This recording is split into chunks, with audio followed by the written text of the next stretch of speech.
দিল্লি বিধানসভা নির্বাচনে এবার কারা জিততে চলেছে এই নিয়ে কিন্তু জোর জল্পনা শুরু হয়েছে।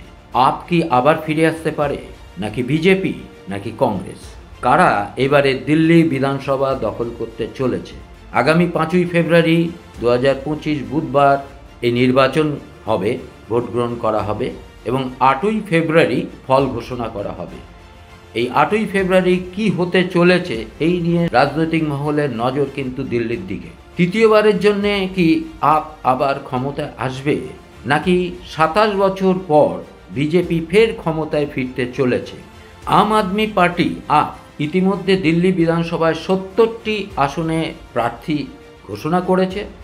কংগ্রেস 3টি তালিকা প্রকাশ করেছে এবং এখনও পর্যন্ত 48টি আসনে প্রার্থী তারা ঘোষণা করেছে। অন্যদিকে বিজেপি মাত্র একটি তালিকা প্রকাশ করেছে এখনও পর্যন্ত, যেখানে তারা 29 জন প্রার্থীর নাম ঘোষণা করেছেন।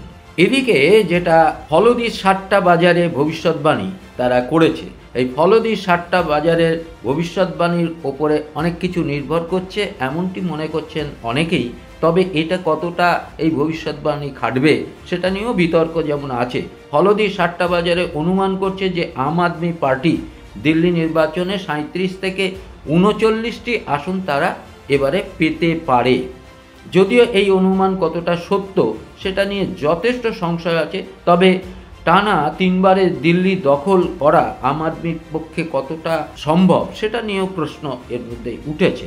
আর যেটা শোনা যাচ্ছে এবারে বিজেপি 25 থেকে 35টি আর কংগ্রেস 3টি আসন তারা পেতে পারে। অন্যদিকে 30 থেকে 40টি আসনও আবার আপ পেতে পারে এমন খবরও কিন্তু আছে। তবে 7টা বাজার তাদের আসন কিছুটা কমিয়ে দেখাচ্ছে, অর্থাৎ আম আদমি পার্টিকে 37 থেকে 39টি হওয়ার যে পূর্বাভাস তারা দিচ্ছে সেটা নিয়েও কিন্তু দুশ্চিন্তা কিন্তু যথেষ্ট রয়েছে। অন্যদিকে 1993 সালে প্রথমবার বিধানসভা নির্বাচনে জয়লাভ করেছিল বিজেপি এই দিল্লিতে, কিন্তু এরপর তারা ক্ষমতায় আসতে ব্যর্থ হয়েছে। 7টা বাজারের যে পূর্বাভাস ইতিমধ্যে সোশ্যাল মিডিয়াতে এবং বিভিন্ন জায়গায় যেটা দেখা যাচ্ছে, সেটা বিজেপির এবার যথেষ্ট অনিশ্চয়তা নাকি আছে এবং বিজেপি নাকি এবারে দিল্লি দখল করার ক্ষেত্রে তাদের পক্ষে বেশ কঠিন হবে বলে মনে করছেন এই 7টা বাজারের যে সমস্ত সমীক্ষক তারা।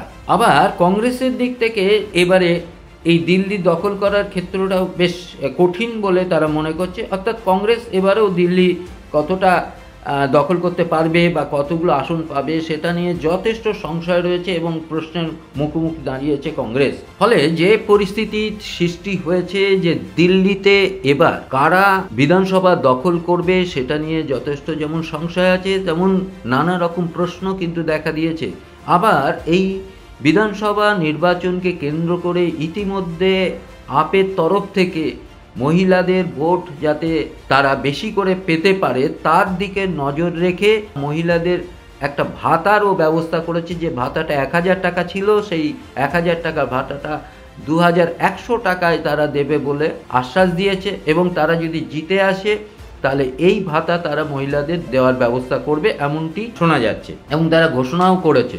ইতিমধ্যে বিজেপির তরফ থেকেও নানা রকম প্রকল্পের কথা ইতিমধ্যে ঘোষণা করা হয়েছে এবং বিজেপির তরফ থেকে এমনও ঘোষণা করা হয়েছে যে যদি তারা ক্ষমতায় আসে এবং প্রতিটা মহিলাকে 7000 টাকা করে তারা ভাতা বা মাইনে সিস্টেম একটা করবে, যেটা এলআইসির মাধ্যমে, অর্থাৎ এলআইসি বিমা বিক্রির মাধ্যমে মহিলাদের স্বনির্ভর করার একটা পথও বিজেপির তরফ থেকে নেওয়া হয়েছে এবং সেইটা কতটা সাকসেস হবে সেটা নিয়ে যথেষ্ট সংশয় যেমন আছে। কিন্তু ইতিমধ্যে প্রায় 50,000-এর অধিক মহিলা এই প্রকল্পের মধ্যে ইতিমধ্যে নাম নথিভুক্ত করেছে এবং তারা এলআইসির বিমা বিক্রি করে তার মাধ্যমে তারা মাসিক একটা আয় করার একটা ব্যবস্থা কেন্দ্রীয় সরকারের তরফ থেকে করা হয়েছে এমনটি জানা গিয়েছে। সকলেই চাইছে যে মানুষকে কিছু পাইয়ে দিয়ে এখান থেকে ভোটে কিভাবে জয়লাভ করা যায় এই পথটাই কিন্তু সবাই নিচ্ছে। তার মধ্যে আবার সামনে বাজেট রয়েছে, 2025 যে বাজেট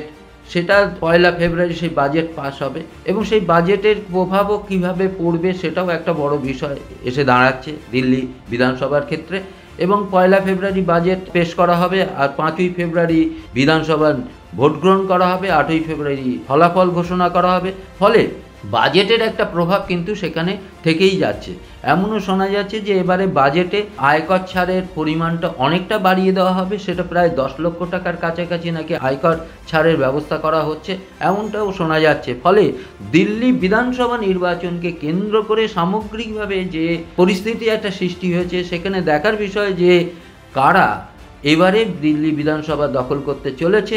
এবং সেই জায়গা থেকে যদি এখনো পর্যন্ত যেটা জানা যাচ্ছে যে আম আদমি পার্টি বেশ কিছুটা এই বিধানসভায় এগিয়ে আছে, তারপরে বিজেপি এবং একদম শেষের দিকে রয়েছে কংগ্রেস। কিন্তু বিজেপি এই পরিস্থিতি থেকে কাটিয়ে উঠে এবং দিল্লি দখল করার ক্ষেত্রে কতটা সদর্থক পদক্ষেপ নিতে পারবে সেটা নিয়ে যেমন প্রশ্ন আছে, আবার এ প্রশ্নটাও রয়েছে যে আম আদমি পার্টি আদৌ কি ফের তৃতীয়বারের জন্য ক্ষমতায় আসতে পারবে।